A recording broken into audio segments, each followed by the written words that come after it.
Бирок ал болгону анын номерин сактап, анын иш-аракеттерин алдын ала айта албаса да, ага жардам берүүгө аракет кыларын айтты. Эртеси күнү кыз аны коштоочусу катары банкетке коштоп барышы керек болчу. Бирок күйөө бала кийингенде ал аны сулуулугу менен багындырды. Банкеттин башында кыз өзүнө ишенген, бирок ал күйөөсүнүн социалдык статусу ушунчалык жогору экенин күткөн эмес. Жана баары аны менен сүйлөшкүсү келди. Бийик такалуу бут кийим тез эле бутарын чарчады. Ошондуктан ал акырын бут кийимин чечип, жеңилдеп дем алды. Бирок бул көрүнүштү күйөөсү байкап калды. Анын көз карашын көрүп, ал дүрбөлөңгө түшүп, бутунун учуна турду. Бирок күйөө бала официантты чакырды. Жумшак тапочкаларды алып келди. Анан баарынын көзүнчө эле тизилип отуруп, жеке өзү анын бутуна кийгизди. Ошол маалда кыз анын жанында өзү боло аларын сезди. Андан кийин ал эркектен ушундай жоруктан уялбайсыңбы деп сурады. Бирок эркек кишинен кадыр баркы аялдардын бут кийими менен табылбайт деп жооп берип, кийинки жолу ыңгайлуу бут кийим кийип алууну кеңеш берди. Банкет бүткөндөн кийин күйөөсү официанттан анын бут кийимин алып кетүүнү унуткан жок. Анын бут кийимин уялбай көтөрүп,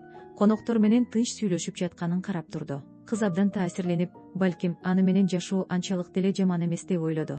Эгер сиз ушул сыяктуу видео тасмаларды көргүңүз келсе, биздин Instagram жана TikTok баракчаларыбызга катталыңыз да, күн сайын кызыктуу жана кыргыз тилинде видео тасмаларды көрө аласыз да.